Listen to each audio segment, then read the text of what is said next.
tahapan dalam kehidupan kita di zaman sekarang ini. Banyak orang yang mengatakan, Pak, yang penting saya itu kaya raya, sakit pun nggak apa-apa. Gitu ya. Artinya apa? Kita dan saya terus terang selama 25 tahun terakhir melihat bagaimana orang-orang itu harus kehilangan kekayaan mereka. Karena kenapa? Karena sakit Jadi yang itu seharusnya formulanya bisa untuk dihindari. itu Kalau saya boleh darah. tahu dari rekan-rekan sekalian di sini, kenal nggak, pernah dengar nggak Ada yang cerita-cerita buat di mana adanya orang yang nafas, bekerja ada yang buat batuk, ngawur, ada yang buat artinya nggak radang. peduli dengan kesehatan mereka Asam sepanjang aminanya. masa muda Dan mereka, disemprotin. terus akhirnya mereka harus kehilangan semua kekayaan mereka di masa tua mereka karena sakit-sakit yang sangat-sangat mahal sekali, harus bayar harganya. Kalau ada, ketik angka 1, teman sekalian. Ya, jadi tentunya saya tuh baru kaget sekali sambil menunggu saat ini kita dihadiri ada hampir 300 peserta pada malam hari ini. Minta maaf, hari ini teman-teman sekalian harus paham bahwa kapasitas dari webinar ini sangat terbatas sekali. Webinarnya hanya mampu menampung sampai dengan sampai dengan 500 saja pada malam hari ini. Oke, saya menyapa dulu dari yang Jayapura, dari Semarang, dari Jakarta Selatan, Palangkaraya, wow, Pekanbaru dan juga Kerawang, Mbak Endang, apa kabar? Selamat malam juga dari Malang, dari Demak hadir luar biasa, di juga Bandung, Tangerang. Oke, teman sekalian. Nah, teman sekalian, saya tuh barusan lihat sebuah video yang agak membuat hati saya tuh kerasa geli banget gitu ya. Karena saya ini orangnya selama bisa dikatakan 20 tahun terakhir itu sukanya beli kopi ya. Kopinya yang dibeli apa? Ya kopi Starbucks, kopinya kopi kenangan, termasuk kopi yang lain-lain dah pokoknya. Tapi saya sukanya kopi yang panas gitu ya, yang panas. Nah, selama ini saya tuh nggak pernah mikirin bahwa dengan mengkonsumsi kopi panas itu ternyata gelasnya itu yang namanya gelas paper cup itu ya. Paper cup itu adalah gelas yang mana dari kertas gitu. Saya pikir tentunya pasti aman-aman aja gitu. Ternyata ada sebuah penelitian itu pada saat kertas pembungkus luarnya itu dihancurin, sisanya adalah plastik. Jadi artinya secara nggak sadar selama 20 tahun terakhir saya ini meracuni diri saya sendiri dengan yang namanya microplastik gitu ya. Nah, jadi saya nggak tahu teman-teman sekalian di sini banyak nggak yang secara sadar nggak sadar itu mengkonsumsi begitu banyak jumlah plastik dalam makanan sehari-hari. Termasuk saya juga barusan tahu bahwa yang suka minum teh, siapa ayo minum teh pakai teh saset gitu ya. Teh saset itu ternyata yang namanya sasetnya teh itu kan ada bungkusnya ya. Bungkusnya itu buat dari apa? Bahannya coba diketik, bungkusnya teh saset dari apa? Bahannya bungkusnya teh saset dari kertas. Benar sekali, dari kertas. Nah, pertanyaan adalah kertas itu kalau misalnya dikenain air panas, direndam, kenapa kok kertasnya nggak hancur gitu ya? Bener, Dokter Imelda, Kak Siti, Kak Uke, Kak Johnson. Sasetnya teh itu dari kertas, tapi pertanyaan adalah kalau direndam di air panas, kenapa kok nggak hancur? Karena ternyata saya baru tahu kertasnya yang saset teh itu disemprot dengan lapisan plastik. Biar apa? Biar tidak hancur. Ya teman sekalian, ini cuma intermezzo saja.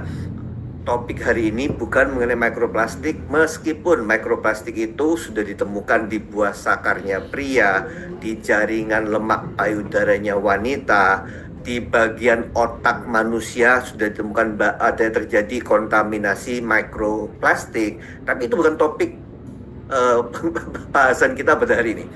Yang ingin saya katakan adalah saat ini begitu banyak penyakit-penyakit yang mana menjadi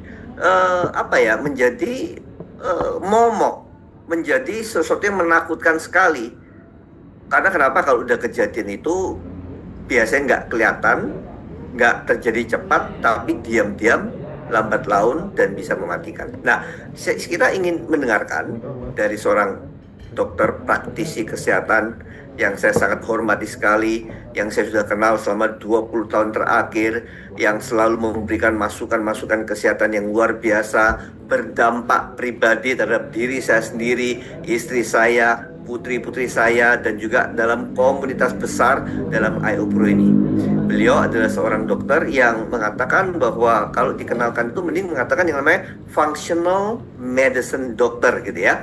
Karena Dr. Gandhi saya kenal ada seorang dokter yang nggak terlalu suka kalau harus langsung semuanya dikasih obat-obatan kimia. Kalau bisa pakai yang non obat-obatan kimia. Kalau terpaksa barusan pakai obat-obatan kimia. Itu kalau saya perspektif saya, Dr. Gandhi orang yang seperti itu, sehingga Dr. Gandhi tentunya menjadi seseorang yang sangat mempelajari, memperdalam ilmunya, memspesialisasi, melihat bahwa tubuh manusia ini ternyata bisa memiliki kemampuan yang luar biasa, tapi ada asalnya gitu ya.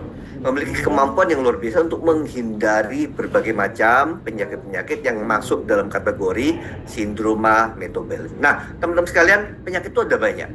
Tapi kita ingin mengkhususkan pada malam hari ini berbicara mengenai satu penyakit yang itu tanda-tandanya dimulai dengan huruf B. Oke, huruf apa? Huruf B, alias buncit. Nah, ini akhirnya kalau orang-orang yang nggak sadar, kebuncitan ini ternyata bisa mengarah kepada penyakit-penyakit tambahan yang mana diperparah dengan berbagai macam kondisi, kebiasaan hidup, lifestyle, stres, dan lain macam sebagainya. Untuk itu, saya ingin bisa mengundang Dr. Genti Nanere untuk selama 30 menit sampai dengan 40 menit ke depan membagikan cerita mengenai bagaimana penyakit yang mungkin berasal dari B ini, si buncit ini, bisa diatasi dengan cara-cara kesehatan yang mana semoga bisa menggugahkan, membawa sebuah awareness, kesadaran yang baru bagi teman-teman sekalian yang ada di sini. Silakan Dr. Genti. Terima kasih banyak Pak Roni dan juga teman-teman komunitas IO-Pro. Suara saya cukup terdengar nggak ya Pak? Sangat jelas sekali. Terima kasih banyak. Oke, terima kasih banyak. Wow, udah 400 peserta ya. Siapa yang di sini baru pertama kali mengikuti sesi edukasi saya? Boleh nggak? Kalau yang baru pertama kali mungkin bisa bilang saya. Oke, baru. Terima kasih. Salam kenal. Halo, salam kenal. Banyak sekali. Terima kasih. Oke, saya langsung aja ya. Terima kasih banyak. Kalau yang baru pertama mengikuti sesi edukasi saya, izinkan saya perkenalkan diri sedikit sebelum saya memulai dari sharing slide saya. Benar kata Pak Roni bahwa pekerjaan saya sehari-hari adalah seorang dokter, tapi juga seorang pebisnis, di mana di dalam praktek saya sebagai seorang dokter, saya sangat senang untuk bisa, kalau memungkinkan, tidak memberikan obat kepada pasien, kecuali memang harus diperlukan. Artinya bahwa obat itu bukan tidak diperlukan, tetapi dalam kondisi-kondisi tertentu, dalam kondisi akut, dalam kondisi emergensi, itu memang perlu sekali dibutuhkan obat, terutama saya bicara dalam hal ini antibiotik ya. Dan yang saya lakukan di klinik saya, dalam praktek saya, kenapa saya senang sekali dibilang sebagai praktisi functional medicine, karena pada saat pasien datang dengan misalnya gejala kepala pusing, tidak langsung serta-merta diberikan misalnya paracetamol ataupun panadol, tetapi dicari akar permasalahan kenapa dia sakit kepala misalnya. Atau mungkin serta-merta seseorang yang datang dengan problem misalnya dia punya sudah minum obat konsumsi yang dari dokter penyakit dalamnya, yaitu memberikan obat diabetes. Tidak serta-merta juga kita minta mereka lepas dari obat, tidak, tetapi tetap mengkonsumsi obat-obatan tersebut, tetapi diberikan cara atau jalan keluar untuk tidak tergantung dari obat-obatannya jangka panjang dengan memberikan pendekatan akar permasalahannya, imbalancing hormon, kemudian kekurangan mikronutrisi, olahraga, pola makan yang baik, sehingga orang tersebut bisa terhindar dari komplikasi diabetes tersebut, atau bahkan juga bisa berhenti dengan mengkonsumsi obat-obatan untuk jangka panjang. Nah, itu sebenarnya yang saya geluti dan saya lihat saat ini teman-teman terutama di masa pasca pandemik atau pasca COVID, banyak sekali penyakit-penyakit yang kita temui di luar sana, termasuk penyakit-penyakit autoimun, kemudian kanker, dan juga myokarditis, ya mungkin serangan jantung yang mendadak, kita nggak tahu kenapa bisa penyebabnya, dan juga banyak sekali diderita anak-anak muda saat ini. Mungkin kalau di klinik saya, kalau saya lihat ya, praktek sebagai dokter functional medicine, dulu kalau kita ketemu pasien kanker yang sedang kemoterapi, mungkin bertemunya sekitar 6 bulan bisa 2, 3, 4 pasien ya. Saat ini mungkin bisa dibilang dalam 1 bulan bisa bertemu hampir 10 pasien bisa. Artinya bahwa peningkatan penyakit-penyakit kronik saat ini semakin banyak sekali, terutama di masa setelah masa pasca pandemik. Sehingga saya bisa mengatakan bahwa masa pasca pandemik ini menjadi era baru bagi teman-teman dan saya di dalam menyikapi banyak hal, terutama kesehatan kita. Oke, itu sedikit tentang saya. Nah, di dalam presentasi saya malam hari ini, saya juga akan banyak mengajak teman-teman untuk bisa melihat dan memiliki quality of life di dalam kehidupan kalian di masa era baru ini.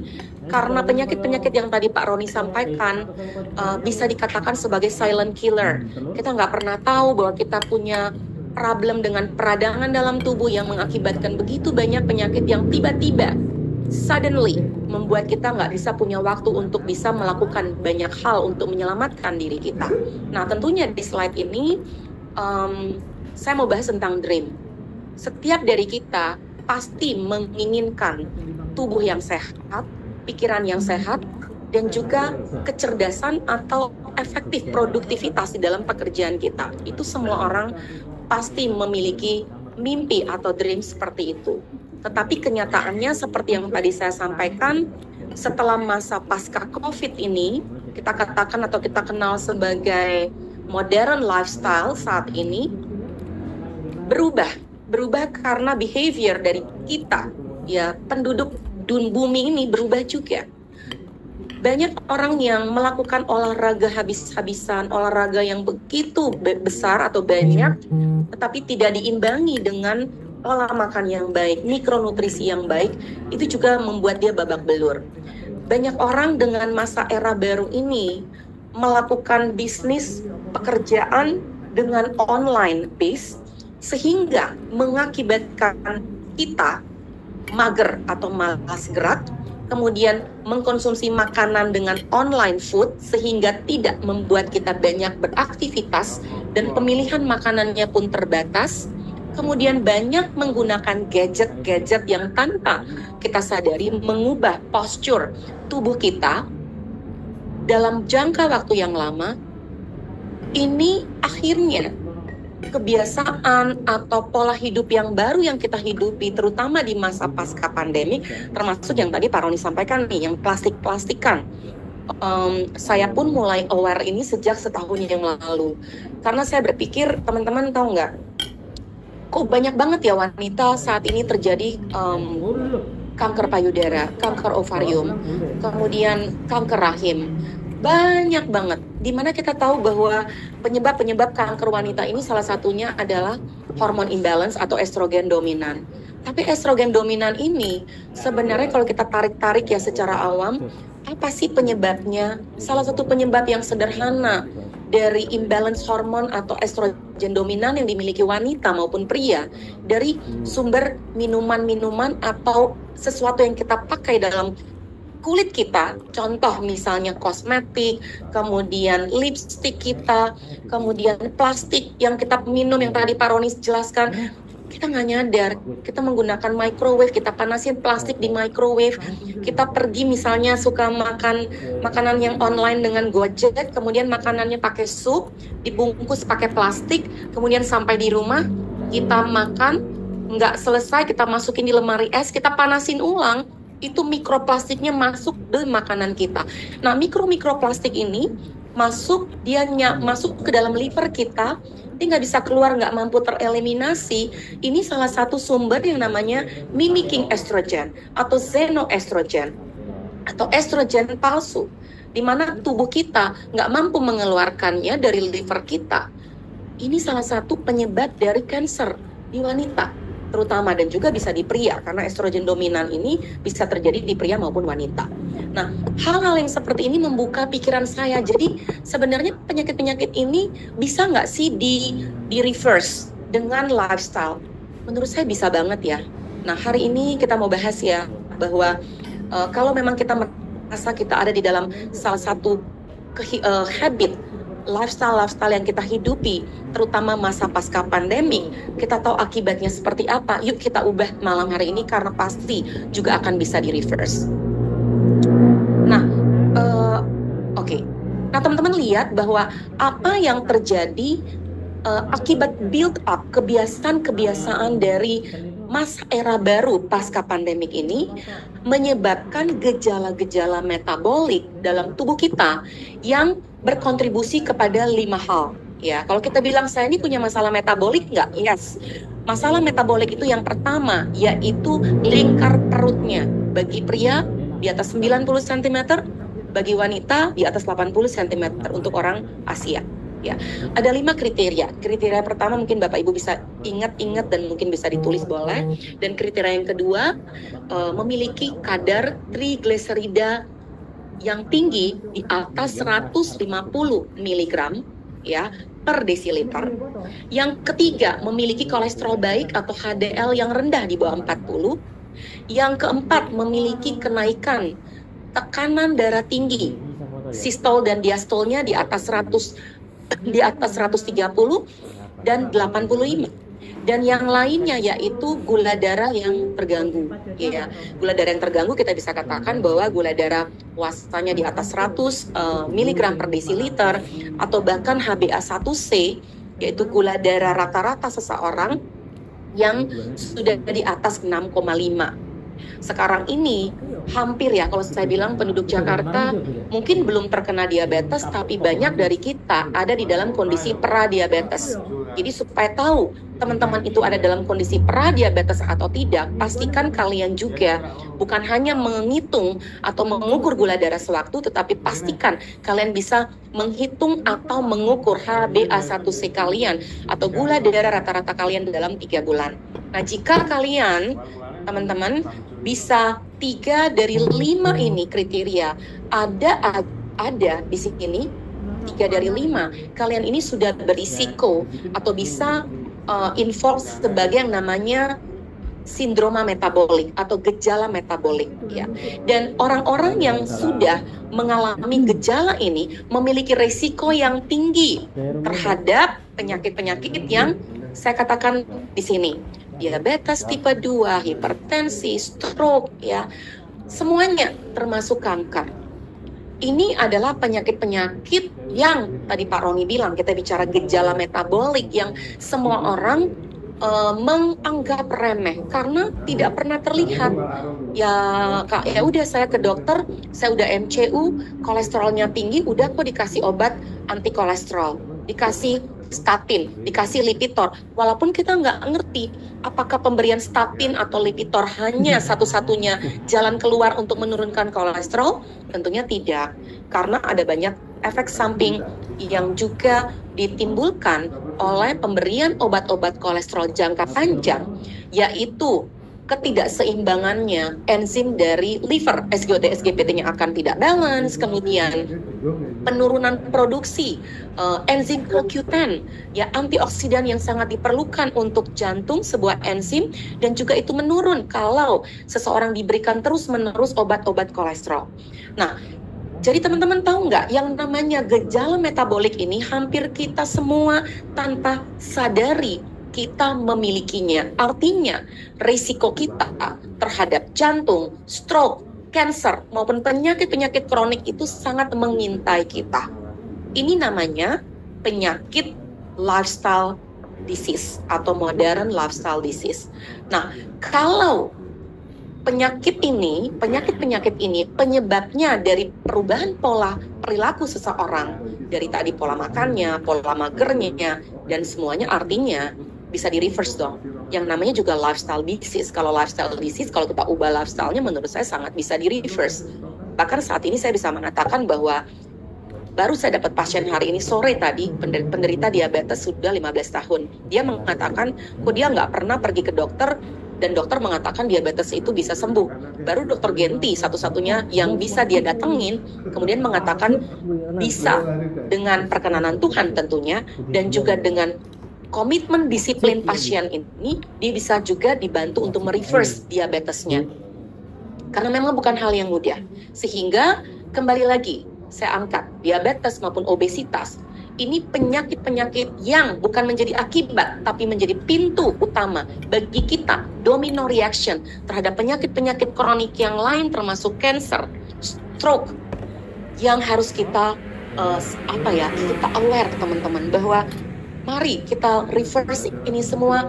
Walaupun mungkin kelihatan aku kayaknya sehat-sehat aja ya, aku kayaknya nggak ada punya problem yang tadi tuh 5 kategori tadi, belum tentu.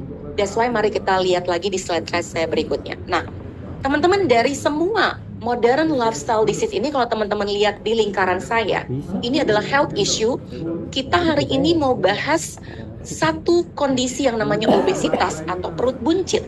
Karena ini pun merupakan hasil dari perubahan pola perilaku manusia modern saat ini yang menghasilkan penyakit-penyakit modern. Boleh sebentar ya? Pelan dikit. Sorry ya, I'm sorry. Yang bisa akhirnya menyebabkan modern lifestyle yang di-create oleh obesitas tersebut. So, berbicara tentang obesitas atau buncit, teman-teman, bukan hanya dari satu kriteria bahwa kita melihat berat badan seseorang, terus kita bisa mengkategorikan mereka obesitas atau buncit. Tidak, ada banyak kriteria yang bisa teman-teman lihat. Artinya, seseorang kurus, belum tentu dia tidak bermasalah dengan perut buncitnya. Coba teman-teman lihat, buka kemejanya, buka baju kaosnya, kemungkinan mereka buncit dan mereka juga ada di dalam risiko obesitas tersebut. Bagaimana kita melihat kriteria dari seseorang yang obesitas? Selain berat badannya, kita bisa melihat yang namanya BMI atau Body Mass Index, yaitu perbandingan antara berat badan dan tinggi badan dipangkatkan 2. Atau juga dengan lingkar perut seseorang, kita bisa lihat di situ yang tadi sudah saya sampaikan, lingkar pinggang bagi lingkar perut bagi pria di atas 90, wanita di atas 80. Bahkan kita bisa juga melihat dari satu timbangan yang namanya Omron, ya, juga bisa melihat pengukuran yang namanya lemak visceral. Lemak visceral ini sangat penting saat ini. Kalau teman-teman mau berapa ya lemak visceral saya, coba teman-teman bisa cari timbangan khusus yang namanya Omron, kemudian coba teman-teman cek lemak visceral kalian. Tapi saya bisa garanti kalian semua yang punya perut buncit, hampir semua dari kalian memiliki lemak visceral yang tinggi. Apa itu lemak visceral? Lemak visceral itu adalah lemak di bawah lemak sukutan yang ada di daerah rongga perut, di mana lemak-lemak visceral ini dia menutup organ-organ dalam rongga perut kita, seperti usus, seperti pankreas, seperti liver kita. Tetapi lemak-lemak visceral ini jika jumlahnya tinggi, ya, itu justru akan menjadi problem bagi kita atau menjadi senjata bagi kita. Karena lemak-lemak visceral ini, dia justru akan menjadi sumber peradangan di dalam tubuh kita, yang akhirnya menjadi domino reaction kepada risikonya fatty liver, diabetes, cancer, autoimun, dan everything. So, dari sebuah kondisi yang satu kondisi tadi, buncit perut, tapi ternyata dari kondisi ini, dia menjadi problem banyak sekali, yang menjadi domino reaction mengakibatkan penyakit-penyakit kronik yang muncul setelah si perut buncit ini. So, kembali lagi, ada istilahnya TOFI. Apa itu TOFI? TOFI itu thin outside, fat inside. Dia kelihatan kurus, tapi ternyata visceral fatnya gede. Jadi please, semua dari kita sebenarnya perlu mengatasi masalah perut buncit ini. Bukan hanya bagi seseorang yang terlihat berat badannya tinggi di mesin timbangannya, tetapi juga bermasalah jika visceral fatnya tinggi, teman-teman. Nah, sekarang kita udah tahu tadi, problem dari yang tadi saya bilang buncit atau obesitas ini menjadi pintu pembuka bagi semua banyak penyakit yang ada di sekitar kita. Tapi sebelum kita bahas itu, saya mau sampaikan satu slide ini yang mungkin berulang-ulang sudah disampaikan oleh pembicara sebelumnya, tapi dari hal ini, slide ini kita bisa bahas. Dan juga ada kaitannya tentang gejala metabolik yang tadi. Yang pertama, kita ini kalau kita mau bicara kesehatan, 3 hal ini aja. Teman-teman boleh take home note, diingat-ingat aja ini 3. Boleh di foto slide ini. Ternyata saya perlu menjaga 3 hal ini. Jaga kesehatan sel tubuh kalian, karena sel kita adalah bagian terkecil dari tubuh kita. Sel kita perlu dijaga supaya tetap baik, tetap kuat, tidak aging. Dengan cara apa? Makan yang sehat, konsumsi vitamin yang baik, ya, kurangi paparan radikal bebas, toksin dalam tubuh kita. Itu cara menjaga kesehatan sel tubuh kita. Yang kedua, jaga kesehatan metabolisme kita. Dengan cara apa? Yang tadi 5 tadi. Pastikan lingkar pinggang kita juga proper, pastikan tekanan darah kita baik, pastikan gula darah kita stabil, pastikan kolesterol trigliserida kita juga tidak tinggi, pastikan kolesterol baik kita atau HDL kolesterol kita tinggi atau baik. Dengan seperti itu, teman-teman juga sudah bisa berkontribusi untuk menyehatkan tubuh kalian. Tapi yang ketiga, juga perlu membantu menyehatkan kesehatan sirkulasi tubuh kalian. Sirkulasi tubuh dikenal dengan sirkulasi darah dan sirkulasi cairan tubuh. Sirkulasi darah itu mengalir karena ada jantung sebagai pompanya. Sedangkan sirkulasi yang satu lagi kita kenal sebagai sirkulasi getah bening atau